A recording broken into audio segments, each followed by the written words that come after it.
اللہ میرے اللہ۔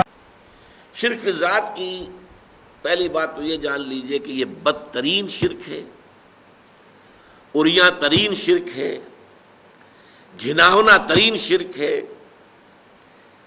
اور اس پر اللہ تعالیٰ کا غضب بہت بھڑکتا ہے۔ اس کی دو قسمیں دنیا میں رائج ہوئی ہیں، اور بدقسمتی دیکھیے کہ اس کی بدترین شکل وہ ہے جو انبیاء اور رسولوں کی امتوں میں پیدا ہوئی۔ حضرت ابراہیم علیہ السلام کے پیروکار کہلاتے تھے یہ، جو عرب میں آباد تھے، قریش، ملت ابراہیم پر ہمیں انہوں نے عقیدہ ایجاد کیا کہ فرشتے خدا کی بیٹیاں ہیں، اللہ کی ذات میں شریک کر دیا۔ اولاد تو در حقیقت کسی کی ہستی کا تسلسل ہوتا ہے، اولاد اور والد ان کے درمیان ایک ہی نوع ہوگی۔ انسان کا بیٹا انسان ہے، حیوان کا بیٹا حیوان ہے، گھوڑے کا بیٹا گھوڑا ہے، لہذا خدا کا بیٹا خدا ہے، خدا کی بیٹی خدا ہے۔ اس قدر قریب لے آنا مخلوق میں سے کسی کو اللہ کے ساتھ، باقی چیزوں میں کوئی ٹھوکریں کھائی ہیں علمی اعتبار سے، تعویل کے اعتبار سے، یہاں تو یوں سمجھیے کہ عریاں گھناؤنا ترین شرک ہے۔ یہ شرک یہود میں بھی پیدا ہوا، ان کے ایک حصے میں، بحیثیت مجموعی یہودی اس کا شکار نہیں ہوئے، اور اس کو ماننا پڑتا ہے کہ یہودی شرک فی العقیدہ جہاں تک تعلق ہے اس سے اکثر و بیشتر بحیثیت مجموعی بچے رہے، توحید فی العقیدہ پر قائم رہے، اور آج تک بھی ہے، اس میں کوئی شک نہیں۔ لیکن ان کا ایک زمانے میں حضرت عزیر علیہ السلام کے بارے میں آیا، وقالت الیہود عزیر ابن اللہ، عزیر اللہ کے بیٹے ہیں، کیونکہ حضرت عزیر کے ذریعے سے اللہ تعالیٰ نے ان کی نشأت ثانیہ فرمائی۔ وہ ہلاک ہو گئے تھے، برباد ہو چکے تھے، تباہ ہو چکے تھے۔ نبوکدنضر نے ان کا شہر جو ہے اجاڑ دیا تھا، اینٹ سے اینٹ بجا دی تھی، ان کا ہیکل سلیمانی گرا دیا تھا، بالکل ہموار کر دیا زمین کے ساتھ، اور وہ 6 لاکھ کو قتل کر کے 6 لاکھ کو قیدی بنا کر لے گیا بیبیلونیا، عراق میں۔ اس قدر پستی کے بعد پھر حضرت عزیر علیہ السلام ذریعہ بنے ان کی دعوت توبہ، لوگوں توبہ کرو، رجوع کرو اللہ کی جناب میں، اپنے گناہوں سے توبہ کرو، اپنی خطاؤں پر استغفار کرو، چیخو چلاؤ گڑ گڑاؤ اللہ کی جناب۔ یہ جو ان کی توبہ کی پکار تھی، اس سے ان کے اندر ایک اصلاح کا عمل پیدا ہوا، پھر دنیا میں انہیں ایک سربلندی حاصل ہوئی۔ تو حضرت عزیر جو ہیں وہ یوں سمجھیے کہ ان کے مجموعی طور پر ہلاک اور ختم ہو جانے کے بعد اثر نو ایک حیات تازہ جو انہیں ملی دنیا میں، ان کی تاریخ میں، تو وہ حضرت عزیر کے ذریعے سے، لہذا ان کی محبت، ان کی عقیدت، ان کا مقام اور مرتبہ جو ان کی نگاہ میں ہونا چاہیے تھا، اس کا نتیجہ یہ نکلا کہ انہوں نے اللہ کا بیٹا قرار دے دیا ابن کے لفظ سے۔ البتہ اس کی وضاحت میں کر دوں گا کہ ابن اور ولد میں فرق ہے، لیکن یہ معاملہ جو ہے جو پہنچا ہے اپنے کلائمیکس کو، نقطہ عروج کو، وہ عیسائیوں کے ہاں حضرت عیسیٰ علیہ السلام کو خدا کا بیٹا قرار دیا، اور اس درجے آگے بڑھے صلبی بیٹا، یعنی تاکہ یہ نہ ہو کہ کوئی استعارہ ہم کہہ رہے ہیں، یہ استعارہ نہیں ہے، استعارتاً تو ہم سبھی اللہ کے بیٹے ہیں، اللہ ہم سب کا باپ ہے، جیسا اللہ تعالیٰ جو ہے بائبل میں بھی آتا، حضرت مسیح کہتے ہیں میرا اور تمہارا آسمانی باپ، جیسے باپ جو ہے اولاد کی پرورش کرتا ہے ایسے اللہ پالتا ہے تمہیں، تو ایک مشابہت ہے باپ میں اور اللہ میں، اس کی ربوبیت، لیکن وہ مشترک لفظ ہو، میرا اور تمہارا آسمانی باپ، لیکن انہوں نے وہ حضرت مسیح علیہ السلام کو خاص صلبی بیٹا قرار دیا، ولد، اولاد، اصل اولاد، صلبی بیٹا۔ یہ جو بدترین شرک ہے، دیکھیے اس کا توڑ کرنے کے لیے قرآن مجید میں سب سے نمایاں تو وہ چھوٹی سی سورت، سورہ اخلاص، اور وہ ثلث قرآن کے مساوی قرار دی حضور نے، تہائی قرآن کے برابر ہے اپنے مرتبے اور اپنے مقام کے اعتبار سے۔ قل هو اللہ احد اللہ الصمد لم یلد ولم یولد ولم یکن لہ کفوا احد. کہہ دو وہ اللہ اکیلا ہے، تنہا ہے، تمام کائنات کا سہارا ہے، نہ اس نے کسی کو جنا نہ وہ جنا گیا، اور کوئی اس کا کفو نہیں ہے، ہم پلہ ہم سر برابر. کفو کا لفظ اردو میں بھی مستعمل ہے، برابری والے. تو چونکہ اولاد جو ہے وہ تو آپ کو معلوم ہے کہ پنجابی میں ایک لفظ استعمال ہوتا ہے شریکہ. یہ چچا تائی کے بیٹے جو ہیں یہ شریکہ ہوا نا ان کا. یہ تو گویا کہ اگر اللہ کے ساتھ کسی کو بیٹا بیٹی بنا دیا جائے تو شریکہ ہو گیا اللہ کے ساتھ. اور شریکہ جو ہے وہ دشمنی کی بنیاد ہوتی ہے. اسی طریقے سے بڑی پیاری آیت ہے سورہ بنی اسرائیل کی آخری، قل الحمد للہ الذی لم یتخذ ولدا ولم یکن لہ شریک فی الملک ولم یکن لہ ولی من الذل وکبرہ تکبیرا. کہہ دو کل تعریف، کل ثنا، کل حمد اس اللہ کے لیے ہے جس نے کسی کو اپنا بیٹا نہیں بنایا، اور نہ ہی اس کا کوئی شریک ہے بادشاہت میں، نہ ہی اس کا کوئی دوست ہے کسی کمزوری کی وجہ سے. اور تکبیر کرو اس کی جیسا کہ اس کی تکبیر کا حق ہے. اسی طرح سورہ کہف کے شروع میں فرمایا جس پر جو غضب آیا ہے، وَيُنذِرَ الَّذِينَ قَالُوا اتَّخَذَ اللَّهُ وَلَدًا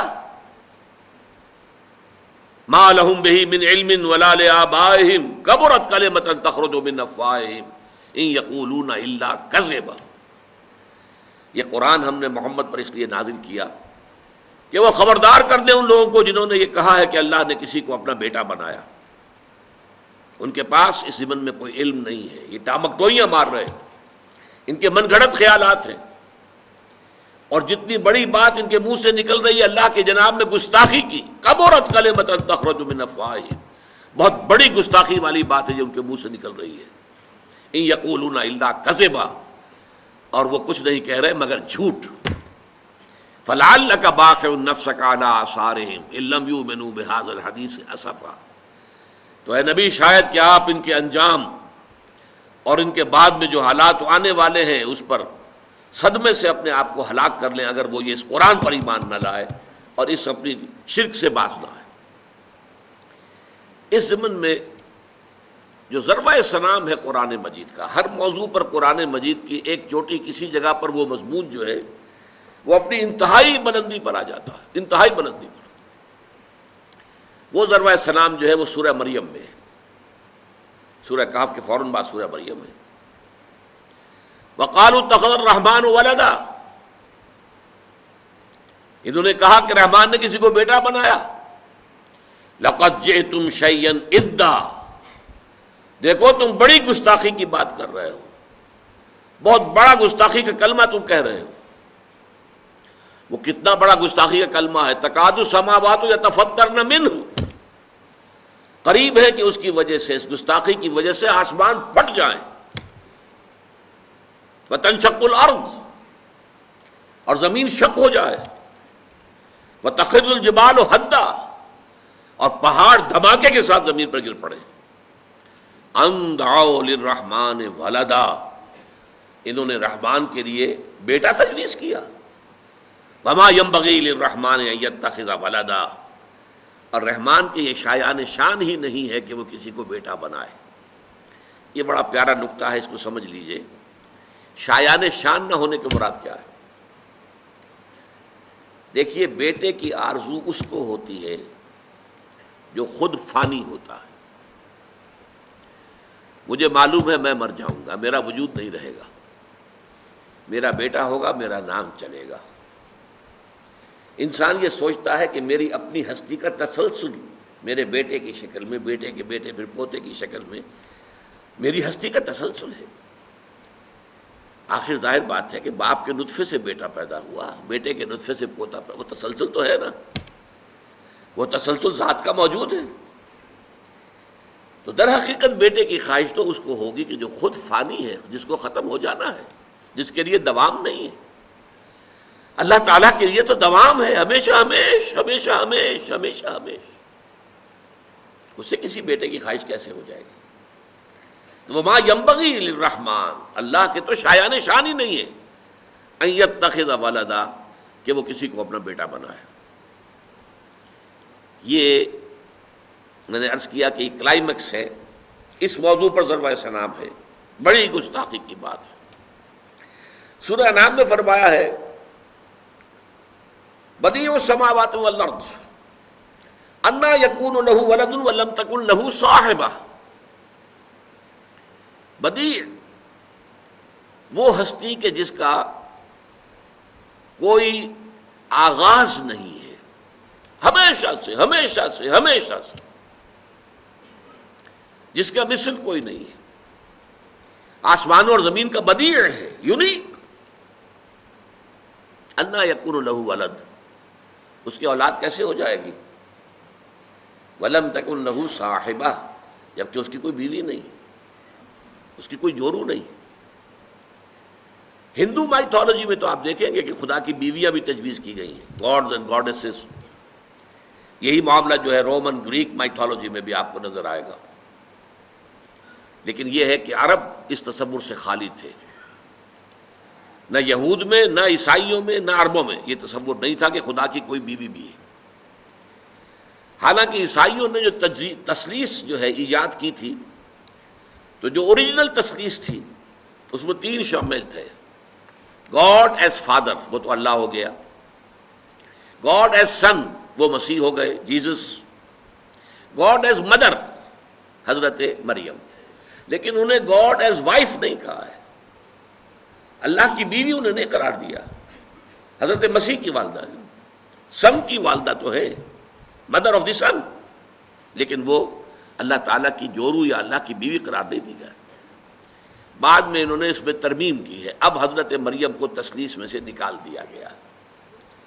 قرآن مجید میں ذکر ہے، اس لیے کہ جب قرآن نازل ہوا اس وقت جو ہے وہ تثلیث کے اندر یہ چیز شامل تھی. اب تو ان کی تثلیث کیا ہے؟ خدا، God as Father, God as Son, Jesus. And number 3, the Holy Ghost, روح القدس، حضرت جبرائیل. وہ گویا کہ اقنوم سادس کی حیثیت سے اس تثلیث میں شریک ہے. بہرحال قرآن مجید نے کہا بدیع السماوات والارض انا یکون له ولد ولم تکن له صاحبہ. تم نے بیٹا بیٹی تو قرار دے دیا. اے ابراہیم کے ماننے والوں، اے موسیٰ کے ماننے والوں، اے عیسیٰ کے ماننے والوں، کسی نے اللہ کے لیے بیٹیاں تصنیف کر دی، کسی نے بیٹے تصنیف کر دیے. لیکن یہ تو تم بھی مانتے ہو کہ کوئی اس کی بیوی نہیں ہے. تو بیوی نہیں ہے تو اولاد کیسے ہو جائے گی؟